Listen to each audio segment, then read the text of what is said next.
اللہ والصلاة والسلام علی رسول اللہ واشہد ان لا الہ الا اللہ وحدہ لا شریک لہ واشہد ان محمدا عبدہ ورسولہ وبعد اعوذ باللہ السمیع العلیم من الشیطان الرجیم بسم اللہ الرحمن الرحیم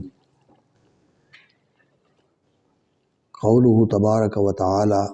وانتم اشد خلقا ام السماء بناها رفع سمکها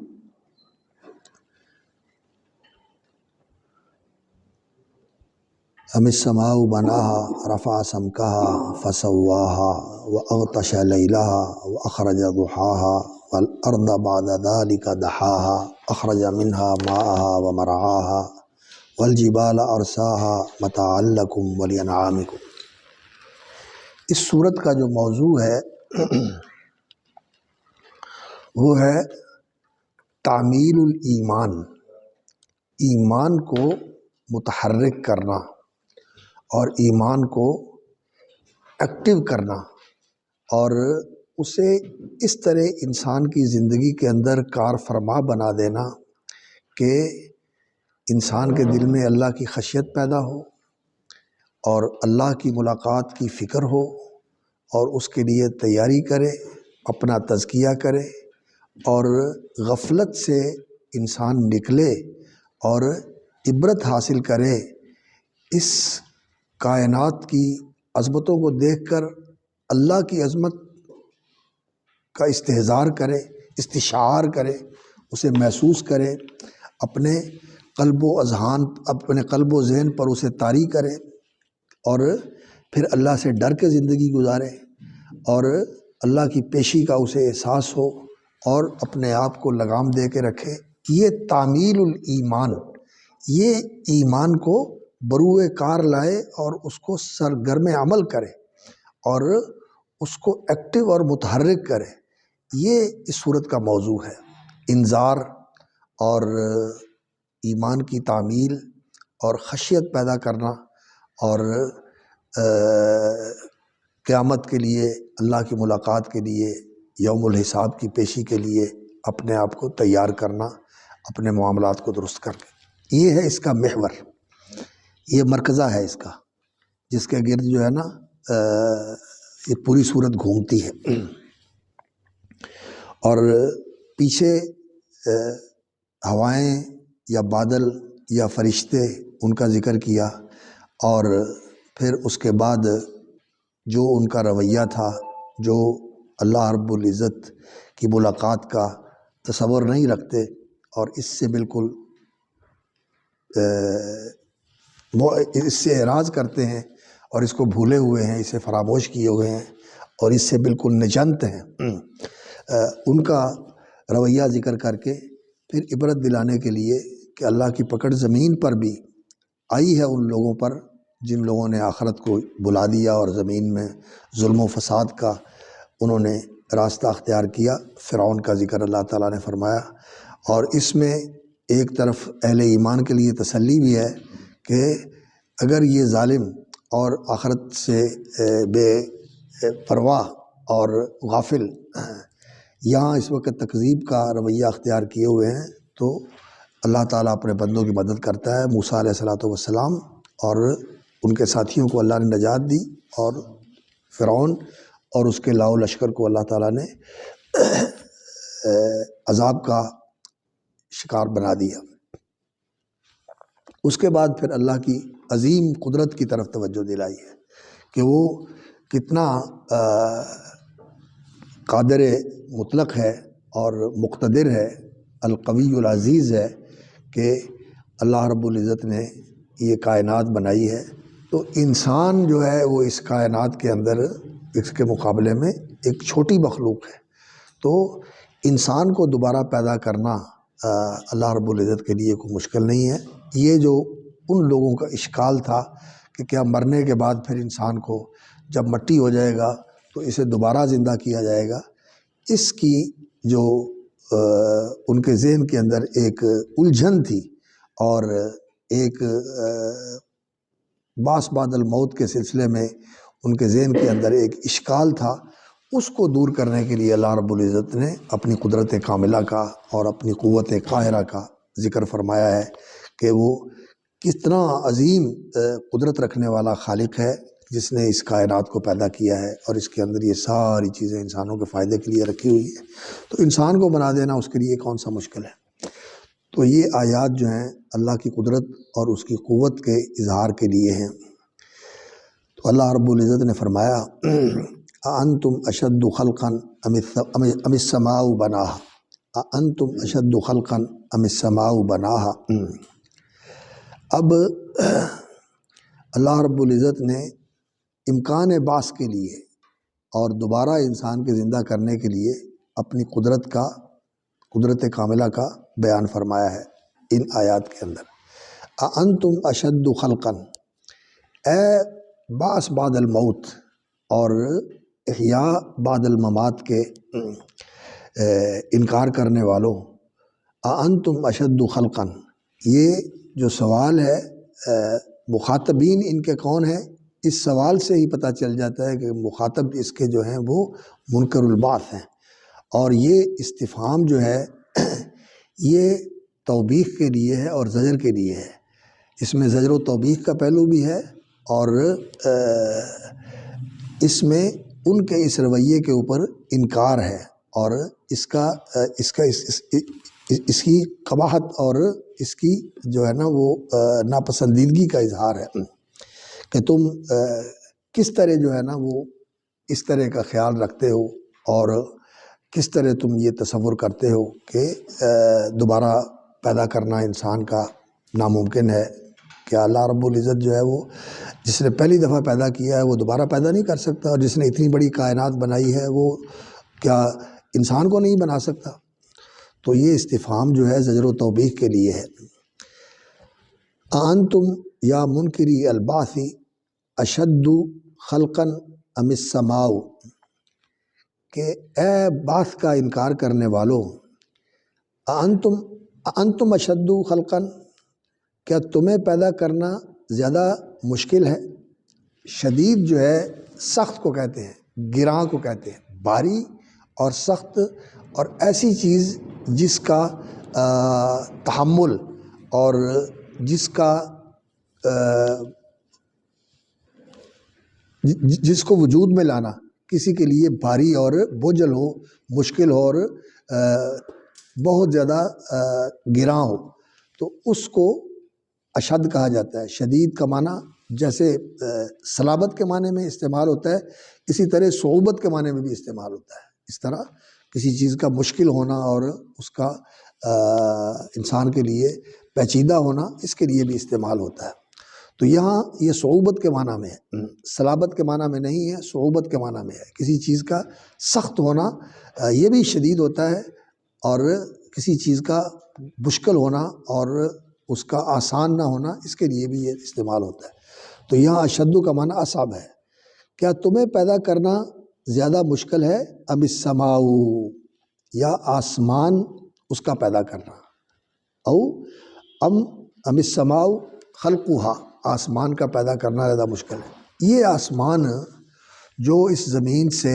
بہت بڑا ہے اور بہت محکم ہے اور اتنے عرصے سے یہ کھڑا ہے اور اللہ رب العزت نے اس کو سنبھالا ہوا ہے، تو اس کی عظمت اور اس کی گہرائی کہ جدھر چلے جاؤ آسمان انسان کے اوپر ہوتا ہے، اور اللہ تعالیٰ نے اس کو سنبھالا ہوا ہے، اور سنبھالا بھی ایسے ہوا ہے کہ اس کا کوئی جو ہے نا وہ سہارا نظر نہیں آتا۔ یہ ساری چیزیں اللہ رب العزت نے مختلف مقامات پر قرآن مجید میں ذکر فرمائی ہے۔ خلق السماوات بغیر عمد ترونها ان اللہ یمسک السماوات والارض ان تزولا۔ تو یہ چیزیں سب اللہ کی قدرت کاملہ اور اس کی قوت قاہرہ کے مظاہر ہیں۔ اس کو بنایا اور پھر اس کو ام السماء بناہا، اللہ رب العزت نے اس کو وجود بخشا۔ بنایا، بنا یبنی بناء، کسی چیز کو کھڑا کر دینا اور اسے وجود بخشنا۔ رفع سمکہا،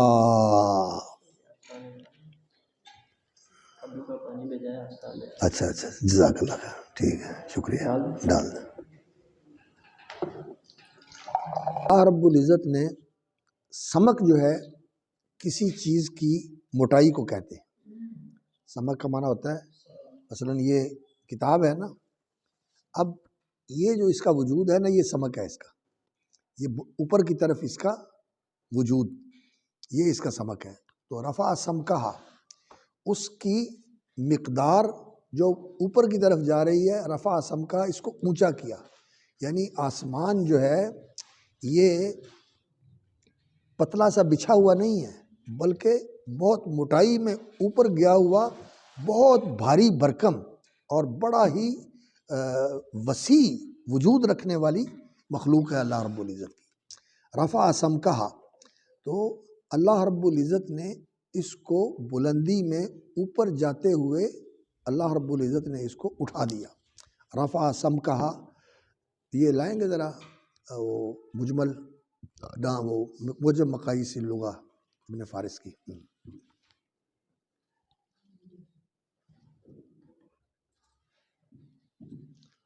رفع سمکہا، اس کی بلندی کو اٹھایا اور اس کی موٹائی کو اونچا کیا. اور اللہ رب العزت نے فسواہا، اور پھر اس کو برابر کر دیا، یعنی اس کو خوبصورت بنا دیا. اور اس رفع سمکہا، اس کی موٹائی کو اونچا کر دیا، یعنی یہ جو اس کی مقدار ہے بلندی کی طرف جاتے ہوئے اس کو بہت اونچا کیا. اب آسمان جو ہے یہ کوئی چھوٹا نہیں ہے، بہت اونچا آسمان ہے، بہت زمین سے اس کا فاصلہ بہت زیادہ ہے، اور پھر اس کی اونچائی جو ہے وہ بہت زیادہ ہے، بہت اونچا اللہ رب العزت نے اس کو بنایا ہوا ہے. فسواہا، اور اس کو برابر بنایا ہوا ہے. نہ تو اس میں کہیں ہل تری من فطور، کوئی شگاف نظر آتا ہے، اور نہ کہیں نہ ہمواری نظر آتی ہے، بالکل جہاں جاؤ ہموار نظر آتا ہے. رفع سمکہا فسواہا، نہ تو اس کے اندر کہیں کوئی شگاف اور خلل خرابی نظر آتی ہے، اور نہ اس کے اندر کوئی ناہمواری نظر آتی ہے. تو سوا یسوی تسویتاً، اس کا معنی ہوتا ہے کسی چیز کو برابر کر دینا. رفع سمکہا فسواہا واغطش لیلہا واخرج ضحاہا.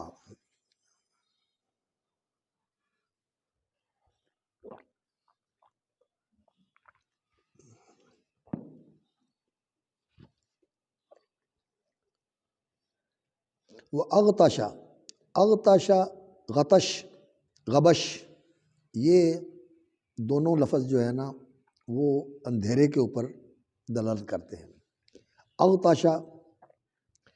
لیلہا، اور اس کی رات کو تاریک کر دیا.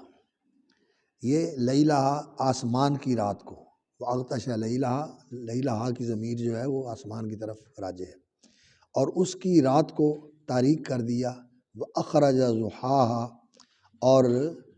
اس کی روشنی نکالی. واخرج ضحاہا، ضحا جو ہے یہ سورج کی روشنی کو کہتے ہیں. تو غطش کا معنی یہی کہتے ہیں. الغطش الغین والطاء والشین اصل واحد صحیح یدل علی ظلمۃ وما اشبہہا. کسی چیز کا غیر واضح ہونا اور تاریکی اور اندھیرا اس پر دلالت کرتا ہے. غطش اللیل، رات کا تاریک ہونا، اور اغطش اس کو تاریک بنا دیا. اخرج ضحاہا، تو اللہ رب العزت نے اس کی روشنی نکالی. والارض بعد ذلک، اچھا آسمان جو ہے اس کی عظمت اور اس کی بلندی یہ سارے انسان محسوس کرتے ہیں، اور انسان کی فطرت کے اندر یہ چیز ہے کہ آسمان بہت بڑا ہے. ایک تو اس کی وسعت اور اس کی پہنائی اور اس کی ہر طرف چھایا ہوا ہونا، اس کی گہرائی، اس کا محیط ہونا، یہ اس کی عظمت پر دلالت کرتا ہے. اور دوسرا جو اللہ رب العزت نے اس کے بارے میں بتایا ہے اور جو احادیث میں اس کے بارے میں آیا ہے، اس سے یہ معلوم ہوتا ہے کہ یہ اللہ رب العزت کی قدرت کاملہ کا مظہر ہے. اللہ تعالیٰ بڑا قادر ہے کہ اللہ رب العزت نے جب آسمان بنا دیے ہیں تو پھر چھوٹی مخلوقات کو بنانا اللہ رب العزت کے لیے کون سا مشکل ہے. والارض بعد ذلک دحاہا، اور زمین کو بعد ذالک اس کے بعد دحاہا بچھا دیا، والارض بعد ذالک دحاہا، دحو جو ہے یہ بست کے معنی میں استعمال ہوتا ہے، اور بھی ایک معنی اس کا کرتے ہیں، انہوں نے کیا معنی کیا ہے بست دحو کا؟ دحو کا معنی بست اور تمہید ہی کیا ہے انہوں نے۔ والارض بعد ذالک دحاہا، اور زمین کو اس کے بعد دحاہا اللہ رب العزت نے بچھا دیا، اخرج منہا ماءہا و مرعاہا، اور اللہ رب العزت نے اس سے نکالا اس کا پانی، یعنی زمین کے اندر پانی جو وانزلنا من السماء ماء بقدر فاسکناہ فی الارض وانا علی ذہاب بہ لقادرون، آسمان سے پانی اتارا اور اس کو زمین کے اندر اللہ رب العزت نے محفوظ کر دیا، فاسکناہ فی الارض، اور زمین کے اندر جو پانی کے خزانے ہیں، اوپر سے بارش آتی ہے اور برف پڑتی ہے اور وہ پگھلتی ہے، اور تو یہ پانی زمین میں اتر جاتا ہے، زمین میں رچ جاتا ہے، اور پھر چشموں کے اندر محفوظ رہتا ہے، کنوؤں کے ذریعے، چشموں کے ذریعے یہ باہر نکالا جاتا ہے، اور کبھی کبھی جو ہے نا وہ اللہ رب العزت یہ جو پہاڑوں کے اوپر پانی برف کی صورت میں پڑا ہوا ہے یہ پگھلتا ہے، اور یہ دریا بن کے پر لوگوں کو پانی جو ہے نا وہ مہیا ہوتا ہے۔ تو اخرج منہا ماءہا، تو اللہ رب العزت نے اس سے اس کا پانی نکالا، و مرعاہا، اور اس کا چارہ۔ مرعا جو ہے یہ جس جگہ کے اوپر چارہ ہو اس کو بھی کہا جاتا ہے مرعا، چراگاہ، اور مرعا جو چیز جانوروں کی خوراک بنتی ہے، جانور چرنے چگنے کے لیے جسے استعمال کرتے ہیں، اس کے لیے بھی یہ لفظ بولا جاتا ہے۔ تو اخرج منہا ماءہا، زمین کا پانی نکالا، اور مرعاہا، اس سے چارہ نکالا اور اس سے چراگاہیں بنائیں۔ اخرج منہا ماءہا و مرعا، اخرج مرعاہا، اس کی چراگاہیں نکالی، یعنی ان کو وجود بخشا اور ان کو اللہ رب العزت نے پیدا فرما دیا۔ تو چشموں کا پانی جو زمین کے اندر سے خود بخود ابل کر نکلتا ہے اور پھر جھیلوں میں اکٹھا ہوتا ہے، پھر دریاؤں کی صورت میں آتا ہے، اسی طرح بارش کا پانی جمع ہوتا ہے اور وہ ایک جگہ جمع ہو کر پھر وہ بہتا ہوا آگے پہنچتا ہے۔ تو زمین سے پانی نکالا اور اس سے یہ اللہ رب العزت نے چارہ اور سبزہ اور زمین کے اوپر جو درخت اور گھاس اور اس طرح کی چیزیں اللہ نے پیدا فرمائی، ان کی طرف اشارہ کیا۔ یہ ساری چیزیں انسان کی زندگی کی ضروریات ہیں، یہ انسانی زندگی کی ضروریات ہیں۔ آسمان چھت ہے اور یہ زمین انسان کے لیے اللہ تعالیٰ نے بچھونا بنا دیا ہے۔ کہیں اللہ رب العزت نے والارض فرشناہا فنعم الماہدون، زمین کو ہم نے بچھا دیا ہے اور بہترین ہیں ہم بچھانے والے، کہ یہ ہموار بنائی ہوئی ہے اللہ رب العزت نے رہنے کے لیے، اور اونچ نیچ جو اس میں رکھی ہوئی ہے یہ انسانوں کے فائدے کے لیے ہے۔ ایک طرف جو ہے وہ بلندی ہے اور دوسری طرف ڈھلوان ہے۔ بلندی زمین کی یہ قطب شمالی کے اندر ہے، یہ جو حصہ ہے زمین کا یہ بلند ہے، اور قطب جنوبی جو ہے وہ نیچے ہے، اور یہ زمین جو ہے وہ اس فضا کے اندر 23 ڈگری کے زاویے کے اوپر اللہ رب العزت نے ٹکائی ہوئی ہے۔ یہ ایسے کر کے 23 کے 90 کا زاویہ ایسے ہوتا ہے اور 45 کا ایسے ہوتا ہے، اور یہ 23 کا، یعنی 45 کے اور اس کے درمیان میں ایسے کر کے جو ہے نا زمین کو اللہ رب العزت نے ٹکایا ہوا ہے، اور یہ اپنے محور پر بھی گھومتی ہے اور اپنے مدار پر بھی گھومتی ہے، اور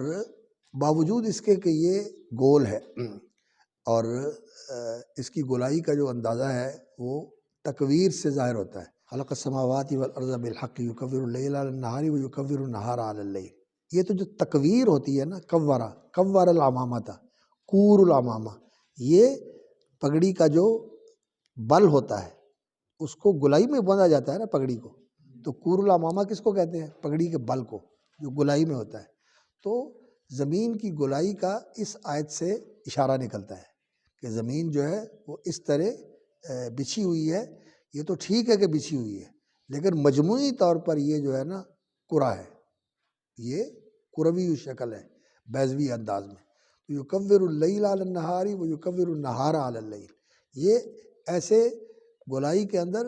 رات جو ہے وہ دن کے اوپر چڑھی جاتی ہے اور رات کے اوپر دن چڑھا آتا ہے، ایسے گولائی کے اندر. اس کے اندر تکویر جو ہے اس سے یہ معلوم ہوتا ہے کہ یہ گولائی میں ہے. باقی اصل حقیقت اللہ رب العزت ہی جانتا ہے. جن لوگوں نے کہا کہ یہ اس طرح بچھی ہوئی ہے، لیکن اب انسان نے جو اس کا فضا میں جا کر اوپر سے مشاہدہ کیا ہے تو یہ گول بال کی طرح ہی نظر آتی ہے. جس طرح اس کا وہ گلوب نہیں ہوتا بنا کے جو ہے نا وہ رکھا ہوتا ہے اور اس کے اوپر جغرافیے کے نشانات بنائے ہوتے ہیں، تو فضا سے جا کر دیکھیں، زمین سے اوپر جب چلے جاتے ہیں تو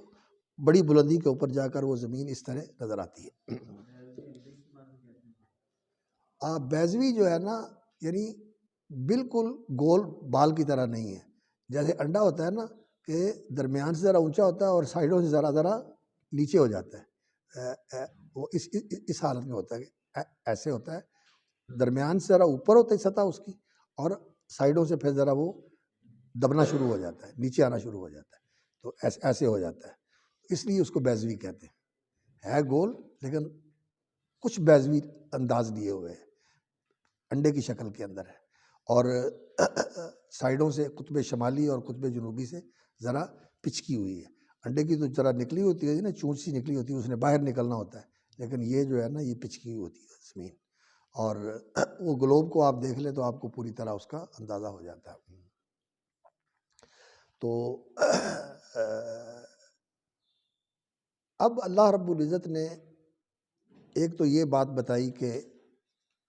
زمین و آسمان کو پیدا کرنا اور اس زمین کے اندر انسان کی ضروریات کی ساری چیزیں مہیا کرنا، یہ زیادہ بڑا اور زیادہ مشکل اور زیادہ گراں کام ہے، بھاری کام ہے، یا انسان کو وجود میں لانا. تو حقیقت یہ ہے کہ دونوں کام ہی بہت بڑے ہیں، دونوں کام ہی بہت بڑے ہیں. لیکن اللہ رب العزت کی قدرت ایک چیز سے انسان اندازہ کرتا ہے کہ جب وہ اس پہ قادر ہے تو اس پہ بھی قادر ہے. تو اللہ رب العزت نے بڑی چیزیں بھی بنائی ہیں، یہ آسمان و زمین اور اس کائنات کے اندر جو سورج اور سیارے ہیں وہ بہت بڑے بڑے ہیں، بہت بڑے بڑے ہیں. سورج زمین کے مقابلے میں بہت بڑا ہے، اور سورج کے مقابلے میں اور بہت بڑے ستارے موجود ہیں اس کائنات کے اندر جن کے مقابلے میں سورج کی کوئی حیثیت نہیں ہے. تو یہ چیزیں تو انسان کو اب چونکہ انسان کے پاس ایسے وسائل آ گئے ہیں کہ انسان ان کا مشاہدہ کر لیتا ہے. اوپر جا کے انسان نے دیکھا ہے، سیٹلائٹ بھیج کے انسان نے ان کی تصویریں حاصل کی ہیں اور انسان کو ان چیزوں کا اندازہ ہوتا ہے. لیکن پہلے آسمان، سورج اور اس کے چاند، اس کے سیارے اور یہ زمین، یہ چیزیں انسان کو نظر آتی تھی. اور اس دور کے انسان نے بھی یعنی جب انسان کے پاس ایسے وسائل نہیں تھے جیسے آج ہیں، زمین کے جغرافیے کے بارے میں بعض باتیں کہی ہیں، اور وہ آج کے جغرافیے کے علم کے قریب قریب ہیں. 100% تو موافق نہیں ہے، لیکن بہت قریب ہیں اس کے. ریاضی کے ساتھ اس زمین کے جغرافیے کے متعلق جو باتیں کی بیرونی نے یا ادریسی نے، جو مسلمان سائنٹسٹ تھے، تو وہ آج کی جو تحقیق ہے اس کے بہت قریب ہے. اور انسان حیران ہو جاتا ہے کہ انہوں نے کس طرح سارا چکر نہیں لگایا. اب تو انسان اوپر چلا جاتا ہے، اوپر جا کے دیکھ لیتا ہے. تو لیکن اس کے باوجود بھی انہوں نے ایسی باتیں کہی ہیں اور اس طرح کے ان کے نظریات ہیں جو حقیقت کو ظاہر کرتے ہیں. تو یہ قرآن مجید نے جو انداز اختیار کیا ہے وہ اتنا پیچیدہ بھی نہیں ہوتا کہ جو فلکیات کا ماہر ہے وہی سمجھ سکے، اور اتنا سطحی بھی نہیں ہوتا کہ نعوذ باللہ کہ آنے والا وقت جو ہے وہ اس کو غلط ثابت کر دے. آنے والا وقت جو ہے وہ قرآن مجید نے جو کائناتی حقائق بیان کیے ہیں، آنے والے وقت کی دریافتوں نے اس کی تائید ہی کی ہے، اس کی صداقت کو اور زیادہ مبرہن کیا ہے، اور کوئی چیز قرآن کی غلط ثابت نہیں کی جا سکتی. اور وہ موریس بوکائے جو ایک عالم ہیں، مسلمان ہو گئے تھے اور وہ سائنٹسٹ تھے، عیسائی تھے، فرانسیسی تھے، تو انہوں نے بائبل، سائنس، بائبل اور قرآن اس نام کی کتاب لکھی، اردو میں ترجمہ ہوا ہے، شاید آپ میں سے کسی نے پڑھی ہو، دیکھی ہے، پڑھی ہے کسی نے؟ دیکھی ہے، اور پڑھنے والی کتاب ہے۔ تو اس میں انہوں نے یہ بتایا ہے کہ قرآن مجید کی کوئی بات بھی ایسی نہیں ہے کہ سائنس نے، جو مشاہداتی سائنس ہے، جو حقائق کے اوپر مشہود حقائق کے اوپر مبنی سائنس ہے، اس نے اس کو غلط ثابت کیا ہو، ایسی کوئی چیز نہیں، ایسی کوئی چیز نہیں۔ بلکہ بعض چیزیں ایسی تھیں جن کے بارے میں لوگ اس دور میں، جب کہ انسان کا علم ابھی تک اس قدر بڑا نہیں تھا، تو جو چیز ان کے علم میں نہیں تھی تو انہوں نے قرآن مجید میں اس کا ذکر کیا گیا ہے تو اس کا انکار کیا، اور اس کے بارے میں انہوں نے شبہات کا اظہار کیا، یہ قرآن نے کہاں سے بات کہہ دی۔ لیکن پھر آنے والا وقت آیا اور ایسے حقائق ملے جس سے قرآن کی بات کی تصدیق ہوئی، اور ہمارے لوگوں کا جو قرآن پر ایمان ہے وہ اس سائنس کی تصدیق کی وجہ سے نہیں ہے، وہ کس وجہ سے ہے؟ قرآن کی وجہ سے۔ قرآن میں یہ ہے، ہم اس کو مانتے ہیں، سائنس مانے یا نہ مانے ہمیں اس سے کوئی غرض نہیں، اگر مانتی ہے تو یہ سائنس کی اپنی ضرورت ہے، وہ قرآن مجید کے مطابق ہو۔ ہمارے لیے تو قرآن ہی سب کچھ ہے، قرآن میں جو کچھ بیان کر دیا گیا ہے، کیونکہ یہ اس اللہ کا بیان ہے جو اس کائنات کا خالق ہے اور جو پیدا کرنے والا ہے، جو اس نے بات کہی ہے، جس نے بنایا ہے اس سب کو، وہ زیادہ علم رکھتا ہے کہ یا قل انتم عالم ام اللہ، اور الا یعلم من خلق وهو اللطیف الخبیر۔ اور قرآن مجید کا اسلوب یہ ہے کہ قرآن مجید ایسے حقائق کو ایسے انداز میں پیش کرتا ہے جس سے انسان کو جو بہت سطحی معلومات رکھنے والا ہے اس کے لیے بھی عبرت کا سامان ہو، اور جو اس سے زیادہ گہری بصیرت رکھنے والا ہے اس کے لیے بھی اس میں اطمینان کا سامان ہو، اور جو کسی چیز کا محقق اور اس کے اندر تحقیق اور تلاش اور جستجو اور تجزیہ اور تحلیل کا ماہر ہے، اس کے لیے بھی اس کے اندر سامان راحت، سامان ایمان و ایقان ہو، اور اس کے یقین اور اس کے ایمان کے اندر اضافہ کرنے والا ہو۔ یعنی کوئی بندہ بھی قرآن مجید سے فیض یاب اور بہرہ مند ہوئے بغیر نہیں رہتا، یہ قرآن مجید کا اعجاز ہے۔ اور یہاں ایک اشکال ہے اس آیت کے اندر، تو یہ بھی آپ کے پاس ہے جامع البیان، اس کو بھی پڑھ کے آپ اس کو سمجھیں، اس پر غور کریں، اور دوسری بھی تفسیروں سے آپ فائدہ اٹھائیں۔ اس پر انشاءاللہ العزیز جو تفصیلی گفتگو ہے وہ اگلی مجلس میں کریں گے کہ اس کا کیا مطلب ہے اور اس اشکال کو کیسے حل کیا جاتا ہے، اور آسمان و زمین کی تخلیق کے بارے میں جو قرآن مجید میں بیانات آئے ہیں ان میں جو اشکال نظر آتا ہے، علامہ شنقیطی رحمۃ اللہ علیہ نے اس کے اوپر بڑی تفصیل کے ساتھ گفتگو کی ہے، اضواء البیان میں بھی اور دفع و ایہام الاضطراب میں بھی۔ اس پر انشاءاللہ پھر مفصل گفتگو اگلی مجلس میں کریں گے۔